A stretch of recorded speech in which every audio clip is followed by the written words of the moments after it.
नमस्कार दोस्तों, संकल्प क्लासेस ऑनलाइन में आपका एक बार फिर से बहुत बहुत स्वागत है। इस वीडियो में हम बात करने जा रहे हैं जनहित याचिका की। जी हाँ, जनहित याचिका या लोकहितवाद किसे कहते हैं? ऐसी याचिका या ऐसा वाद या ऐसा कोई प्रकरण जिसके माध्यम से एक पूरे वर्ग समूह को, जन समूह को फ़ायदा पहुंचाया जा सके, या कोई ऐसा प्रकरण या कोई ऐसा वाद जिससे किसी एक व्यक्ति का कोई निजी स्वार्थ उसके पीछे न छिपा हुआ हो। तो ऐसी अगर ये कोई याचिका न्यायालय में दायर की जाती तो उसे जनहित याचिका कहते हैं या लोकहितवाद कहते हैं। अब हम यहाँ बात कर रहे हैं उन प्रश्नों की जो लोकहितवाद के अंतर्गत परीक्षा में पूछे जा सकते हैं। कुछ ही प्रश्नों की बात करेंगे, इनमें से आपको कम से कम एक प्रश्न मिल जाएगा। जैसे कि हम बात करते हैं कि लोकहितवाद या जनहित याचिका दायर न्यायालय में की जाती है तो किसके द्वारा वो दायर की जा सकती है? तो इसका उत्तर है किसी भी व्यक्ति या संस्था के द्वारा। कोई भी व्यक्ति या संस्था जो कि अपने निजी स्वार्थ के लिए नहीं बल्कि एक जन समूह के स्वार्थ के लिए या अन्य व्यक्तियों के लाभ के लिए उस याचिका को दायर करता है न्यायालय में, तो उसकी याचिका को दायर एक्सेप्ट कर लिया जाएगा। ठीक है। इसके बाद क्वेश्चन पूछा जाता है कि जनहित याचिका, सबसे खास क्वेश्चन है, जनहित याचिका का जन्म कहाँ से हुआ? जनहित याचिका आखिर ये आई कहाँ से? तो जनहित याचिका का जन्म अमेरिका में हुआ था। अमेरिका से इसकी शुरुआत हुई है, जबकि भारत में इसका प्रारंभ न्यायमूर्ति पीएन भगवती ने किया था। ठीक है।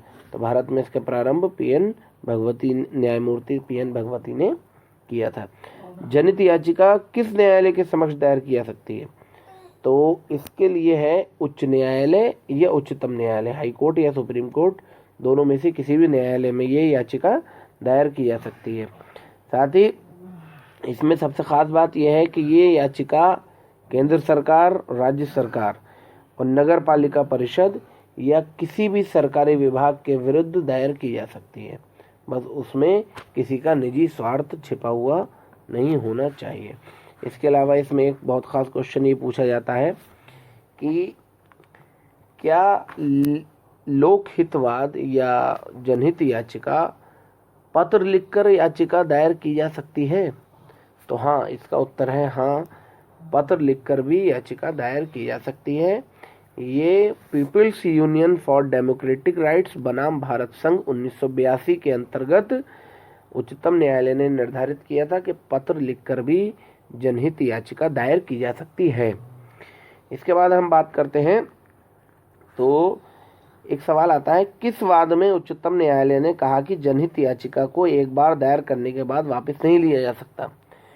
तो शीला बारसे बनाम भारत संघ व अन्य 1986, इसके अंतर्गत है कि एक बार जो व्यक्ति या संस्था जनहित याचिका न्यायालय में दाखिल कर देगा, दायर कर देगा, तो फिर उसको वापस नहीं लिया जा सकता है। ठीक है। एक बड़ी अच्छा क्वेश्चन पूछा जाता है, क्या जनहित याचिका की सुनवाई के लिए वकील का होना ज़रूरी है? तो बेशक वकील का होना बहुत ज़रूरी है। हाँ, अगर ऐसी कोई कंडीशन है कि वो व्यक्ति वकील हायर नहीं कर सकता, कोई गरीब व्यक्ति है, तो सरकार पे एक दायित्व बनता है, कर्तव्य सरकार का, कि उसको वकील मुहैया करा के दे, उसके लिए वकील का बंदोबस्त करे। ठीक है। इसी प्रकार से क्वेश्चन पूछा जाता है कि प्रदूषण को रोकने के लिए कौन कौन से वाद प्रमुख हैं?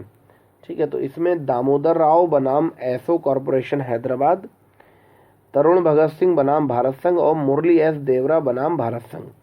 इसमें जो दामोदर राव मामला है वो उद्यान समाप्त कर आवास गृह बनाने से रोका गया था इसमें, और भगत सिंह मामले में वन प्रदेश में खनन गतिविधियों पर रोक लगाई गई थी, जबकि मुरली डी देवरा मामले में सार्वजनिक स्थल पर धूम्रपान निषिद्ध कर दिया गया था।